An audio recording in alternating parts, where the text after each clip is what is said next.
Duela 70 urtetik gora, ikerlarien, voluntarioen eta erakunde laguntzaileen konstantziari eta lanari esker, erreferentzia bihurtu gara bioaniztasuna, giza zientzia eta lurra eta espazioaren zientzian arloetan. Baina Arantzadiren ikerketa eta gizarte arloko lana ez da mugatzen zientziaren azterketara bakarrik. Voluntariotza da elkartearen oinarrietako bat, eta 1957 urtean sortu zenetik, haren nortasunaren ezaugarria ere izan da. Duela 70 urte baino gehiago, natura eta ondarea maite zutenek osatutako taldea izan zen hain zuzen ere, Arantzadi zientzia elkarteari zentzua eman ziona. Independentzia oinarritzat hartuta eta erakundeen, herritarren, elkarte txikien eta gure 1900 bazkideen laguntzari esker, kultura ondarea eta ingurumena ere babesten ditugu. Gure iragana ikertzen dugu metodologia arkeologikoa erabiliaz. Egia bilatzen dugu giza eskubideen defentsan. Bokazio zientifikoen kanalizatzaile bezala egiten dugu lan, gure ondare naturala eta kulturala ikertuz, kudeatuz eta gizarteratuz.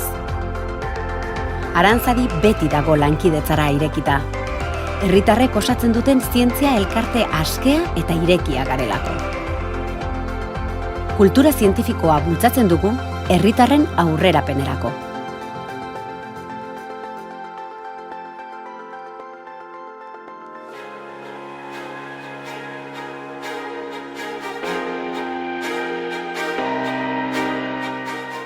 Arratsaldeon eta ongietorri Arantzadi zientzia elkarteko saio berri honetara.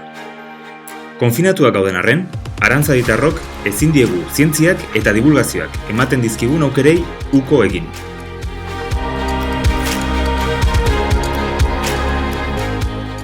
Gaurkoan, astronomiaren inguruan hitz egiteko aukera paregabea daukagu. Gaur baita Starlight gaua. Hau da, gaueko zeruaren defentsan eta izarren argiaz gozatzeko eskubidearen aldeko mundu mailako ekimena. Eta nola ez, gure Arantzadik ere badu zeresana.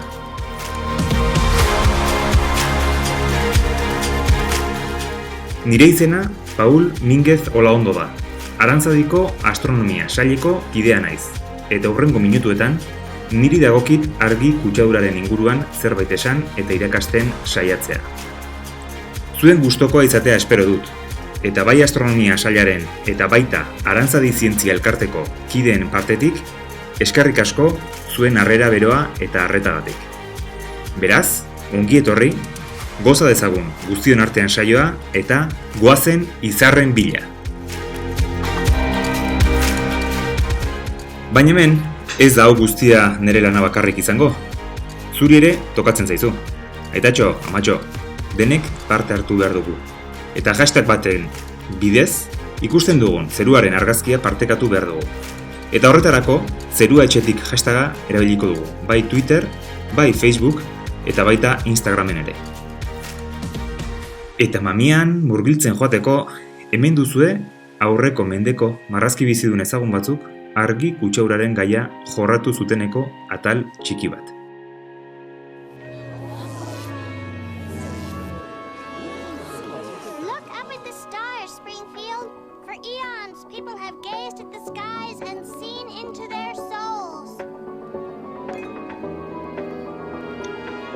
Hoixe ba, Springfieldeko argi guztiak itzali eta zerua deskubritu edo, besan da, ezagutzen joan ziren, ezta?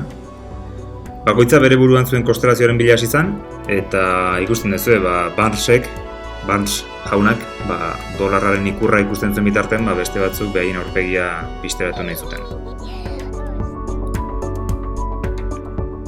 Beraz esan dezakegu, astronomiaren inguruko afizioa edo greina dugunok, preokupazio honekin urteak eta urteak darmagula.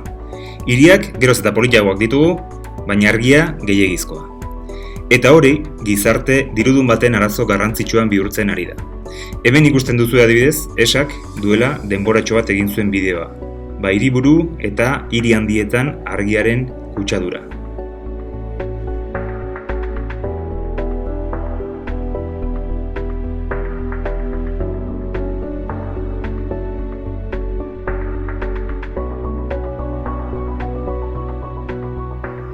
zer da argiaren kutsadura? Gauetan ematen den efektua da. Gehiegizko argi artifizialaren ondorioz, argi naturalaren eraldaketa bortitza. 3 argi kutsadura mota dauzkagu. Batetik argi arrotza, bestetik itsualdia, eta azkenik gehiegizko argia. Argi arrotzaren kasuan, kanpoko argia etxebizitzaren barnekaldean sartzen denean sortzen den efektua da. Argi arrotzen kasuan, etxekaldearen kanpotik barrura sartzen diren argiprintzek logela guztiz argitzen digute. Horregatik deitzen diogu argi arrotza ez baitugu guk sortu eta nahi gabe gureganatu egin dugulako. Hemengo adibide honetan, dirudienez, kirolzalei baten ondoan aurkitzen da etxea, eta argiprintzek saio bakoitzean bizilagunak molestatu edo trabatuko ditu. Hemengo honetan, antza danez, kotxeentzako parkin baten argiak dira. Ikusten denez, ondoko etxeko bizilagunak gauez ere argitsu biziko dira. Itsualdiaren kasuan, erabiltzaileak argia leku ugarietatik jasotzen du. Eta inguruaren ikuspen zehatza galdu egiten du.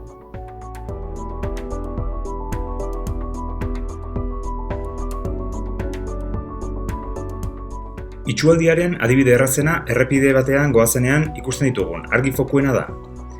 Argizpiek zuzenean begietan jotzen digute eta ondorioz gure ikusmena kaltetu egiten da. Efektu hau batzuetan oraindik eta nabarmenagoa izaten da euriari badu. Kristalen islade begietan jotzen baikaituzte.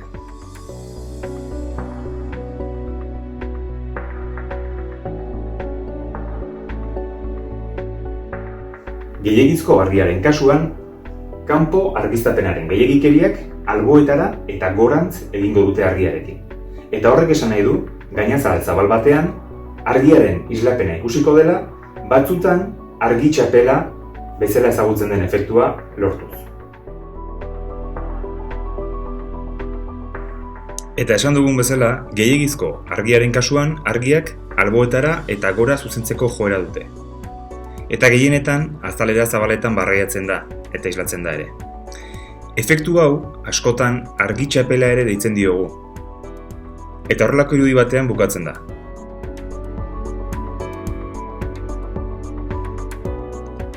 Goazen berriro, azkar batean NASAk egin duen bideo bat ikustera. Nazioarteko espazio-estaziotik jasotako irudiak dira hauek, eta gure etxen gainetik pasatako grabaketa bat da. Ea ikusten dugun guk ere sortzen dugun argi kutsadura. Bideoaren hasieran dago batez ere.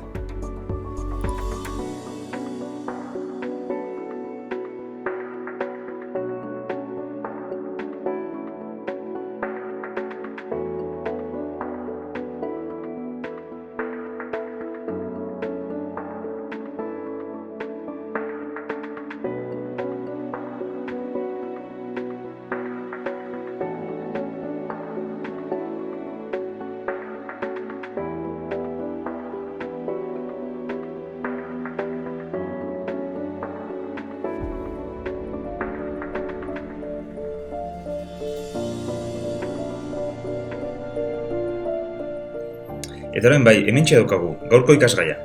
11 aldiz entzun dugu farola ezberdinak daudela eta hoberenak goiko partea tapatuta dutenak direla. Ba ikus dezagun zer esan nahi duen horrek. Lehenengo kasuan, ez dago farolak beharko luken inungo estalkirik. Horrek esan nahi du argia alde guztietara igortzen dela, eta alduen leku guztietatik barraiatuko dela. Bigarren kasuan, zerbait hobetu dugu, eta izarren bat edo beste ikusteko gai gara. Hala ere, oraindik ere goruntz argi dexente igortzen jarraitzen dugu. Eta beraz, oraindik ere gaizki estali dugu gure argi iturria. Hirugarren kasuan, estalkia jarri diogu esferaren goiko partea tapatu arte, hau da, diskoaren erdia ikusi arte. Hobeto dago horrela, baina hala ere gehiago saiatu gaitezke. Eta kasu hori da laugarrena. Honek izan beharko du gure argitegiaren helburua.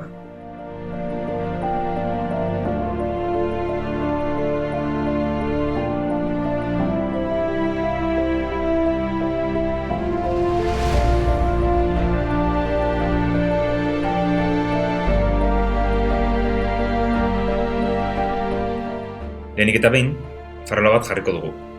Ondoren, Homer Simpsoni izango diogu gerturatzeko, ezta? Etorri. Gero, farola piztu eta orain bai, aztertu dezagun. Zein da argiaren norabidea? Kasu hontan, 7 argi-izpi jarri ditugu marraztuta. Baina berez diskoaren zentrotik edonora aterako dira izpi horiek. Ez dute inongo talkarik egingo. Estalduraragik ez palin badago, ez dago inongo talkarik. Beraz, goruntz, beruntz, albotara, edozein aldetara aterako dira argi izpi horiek.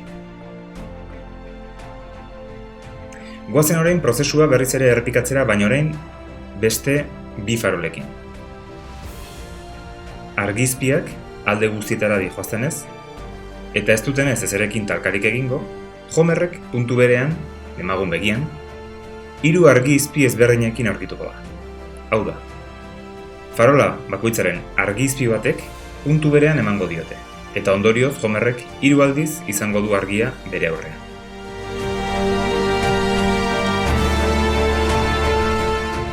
Itxualdiaren kasu argi eta garbi batean gaude. Jarri dizegun orain estaldura bat. Eta zer da pasatzen dena? Batetik argi izpiak murriztu egin dira, eta bestetik, orain, Homerri etzaizkio 3 argi izpi ezberdin etorriko farola ezberdinetatik. Aurreko posizioan geratuta, argi izpi bakarrak emango dio begitan, eta beraz, argi erosoagoarekin ikusiko du begi bistan duena. Ikus dezagun orain, gehiegizko argiaren kasuan, zein eragin daukan estaldurak. Zentzuntan sentitzen dut, baina kasu hontan hobetu ulertuko delakoan, matematika pixka bat egin beharko dugu. Zindagizuet oso erresa izango dela, eta ez dugula berriro ere erabiliko aurkezpenean. Berriro ere, Homerren ikuskaritza lanekin, 150 batioko potentzia duen argiturri bat jarriko bagenu, lurrera iristen den potentzia 75 batiokoa izango litzateke. Zoladurak 115eko islapena izango duenez, 11 batio goruntz botako ditugu estaldurarik gabeko efektua handituz. Beste 75 batio ere igortzen baitziren.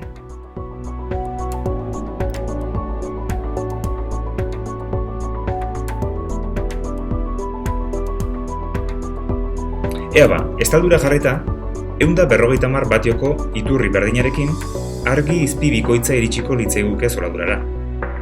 Gora botatzen diren 75 batioak eta bera botatzen genituen beste hainbesteak. Beraz, 150 batio horiek berriro ere hortxe izango genituzke. Eta horren islapena 1,5 dela jakinik, gora botako genduken potentzia 23 batiokoa izango litzateke. Esan dugu, gure helburua argi gutxienekoa botatzea dela. Beraz, saiatu gaitezen behintzat 11 batio horietara iristen. Estaldurarekin, argia zuzenki gora bidaltzeak idin badugu, ikus dezagun zer gehiago egin daiteke. Eta ziur nago batek baino gehiagok ikusiko zenutela dagoeneko. Soluzioa, 75 batioko argi iturria ezartzea da.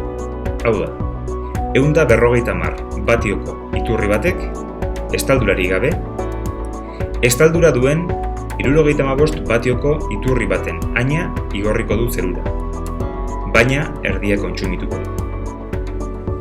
Efizientzia energetikoa. Interesgarria? Goazen guztio jakin ondoren ikustea nola behatu dezakegun gure hortzia. Zeintzuk diran argi hauen efektuak. Hemengo hau, Estelarium doako programa da. Oso gomendagarria, zerua nola begiratu ikasteko. Arantzadien egiten ditugun ostiral astronomikoetan erabiltzen dugu. Esan bezala, programa honek kontaminazio luminikoarekin simulazioak egiten ditu. Hemen duzuen irudia, zeru iluneko guneetan ikusi daitekena da. Irudi politenetik hasi gara noski, esne bidea oso ongi definitua ikusten dugu eta fijatu zaitezte, hor eskuineko alde hori geroz eta makalago ikusten hasiko garela. Beste honetan, bigarren mailako kontaminazio motora pasagara. Benetan iluna den gune tipikoa dei diezaiokegu. Hirugarren honetan, landa zerua ikus dezakegu. Oraindik ere, izar dexente ikusten diren arren, argi kutsadura nabarmentzen hasten gara. Laugarren bat dago landa eta hiri arteko zeru tartea deitzen zaiona, eta hauxe da. Bosgarren honetan, begiak gauzak ikusteari utzi diote, hiri inguruko zerua deitzen dena da. Eta hemendik aurrera oso zaila egingo zaigu astronomiako behaketa garbiak egitea. Hau da, laburbilduz, argiaren kutsadurak sor dezaken panorama tristea.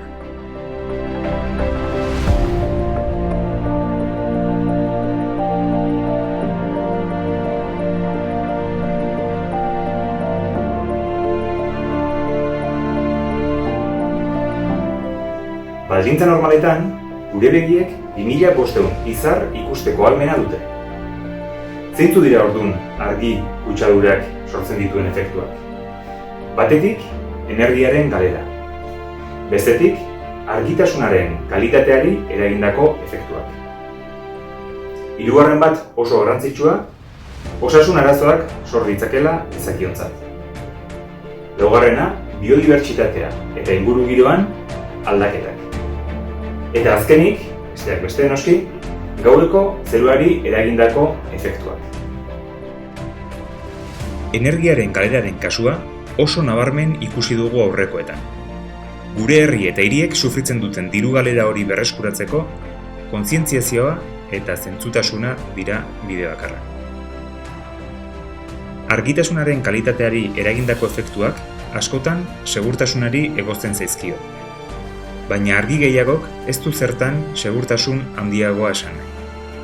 Horrelako kasuetan begiek argira moldatzeko arazoak dituzte. Zuzeneko itsualdia areagotu daiteke eta elementuen kontrasteetan galerak izango ditugu. Osasun arazoen baitan, azterketa ugari daude non insomnioa edo lo egineza eta estresa sortzen direla esaten dutenak. Melatonina hormona sortzeko alterazioa eta horren bestez, ziklo zirkadianoak hazkundearen eta zartzearen kontrolean eragina du besteak beste. Biodibertsitate eta ingurugiroan, animalien orientazio eta nabigaziorako trebatasunean arazoak sortzen ditu argi kutsadurak. Argiaren araberako portaerak sortzen dira, egunaren fasearekin zerikusea ez dutenak eta gauaren egoera naturala aztoratzen da. Zentzu honetan, eta aprobetxatuz, Arantzadin ornitologia departamentu ospetsua dugula, txoriak egunean zehar eguzkiaren posizioa jakinik mugitzen dira. Eta gauean berriz, izarretan oinarritzen dituzte mugimenduak. Polo magnetikoaren arabera ere mugitzen dira eta horrez gain terrenoa bera ondo ikuskatuz. Usaina kontutan izaten dute eta soinuan ere oinarritzen dira. Ondorio okerrenetarikoak bezala ditugu. Txoriak argirantza egiteko joera dute, baina itsualdia sufritzen dutenean, nahastu edo desorekatu egiten dira. Gaueko zeruari eragindako efektuetan uste dut ez dugula gehiegi sakondu behar. 11 adibide ikusi ditugu, gure hiriko argiek gehiegi argizten dituzte kaleak. Hori errealitate bat da, eta berriro ere, kontzientziazioa eta zentzutasuna dira bidea. Eta bukatzen joateko, jakin nahiko altzen nuke zein den gure mapa luminikoa? Goazen ikustera. Hau da ikusi ditzakegun hemengo mapa luminikoa. Goazen adibidez Donosti aldera eta ikus dezagun zer den gertatzen dena, gure inguruetan. Ikusten duzue, geroz eta kolore gorriagoa, ordun eta argi kutsadura handiagoa dago. Hor dauzkagu, ezkerretik eskubira, Zumaia, Getaria, Zarautzen notatzen da zerbait gehiago, Orio, Usurbil, Lasarten ere pixa bat, Donostin Larriegi, gehiegi dago, Errenterian ere horrelaxe, eta Irunen hurrengo fokoa daukagu baita ere. Donosti barruan, ikusten dugunez, hemen badaukagu, Anoeta partean argi gehieneko zonaldea.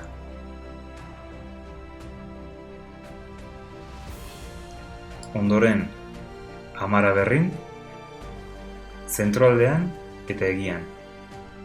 eta ezin gara ahaztu Antiguoko parte hontaz ere.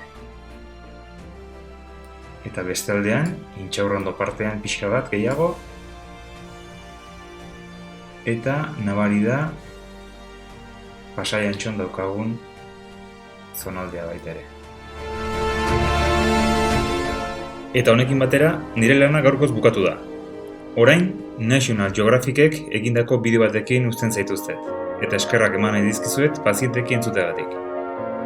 Datorren ostiral astronomikoan zuen zain izango gara, eta hemendik eskerrak eman nahi dizkiet bideo egiten lagundu dieten guztiei, eta nola ez, animo asko oraindik ere azken txanpa dugula. Gozatu astronomiaz, arratsalde polita pasa, eta hau guztia gustoko baduzu, etzazu dudarik izan. Egin zaitez Arantzadiko bazkide, 11 naturtxoko deskubritzeko dauzkazu eta. Laster arte!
Duela 70 urtetik gora, ikerlarien, boluntarioen eta erakunde laguntzaileen konstantziari eta lanari esker, erreferentzia bihurtu gara bioaniztasuna, giza zientzia eta lurra eta espazioaren zientzian arloetan. Baina Arantzadiren ikerketa eta gizarte arloko lana ez da mugatzen zientziaren azterketara bakarrik. Voluntariotza da elkartearen oinarrietako bat, eta 1957 urtean sortu zenetik, haren nortasunaren ezaugarria ere izan da. Duela 70 urte baino gehiago, natura eta ondarea maite zutenek osatutako taldea izan zen hain zuzen ere, Arantzadi zientzia elkarteari zentzua eman ziona. Independentzia oinarritzat hartuta eta erakundeen, herritarren, elkarte txikien eta gure 1900 bazkideen laguntzari esker, kultura ondarea eta ingurumena ere babesten ditugu. Gure iragana ikertzen dugu metodologia arkeologikoa erabiliaz.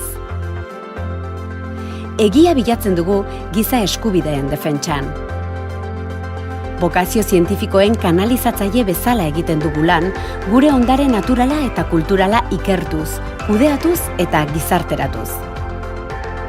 Arantzadi beti dago lankidetzara irekita. Herritarrek osatzen duten zientzia elkarte askea eta irekia garelako. Kultura zientifikoa bultzatzen dugu herritarren aurrerapenerako.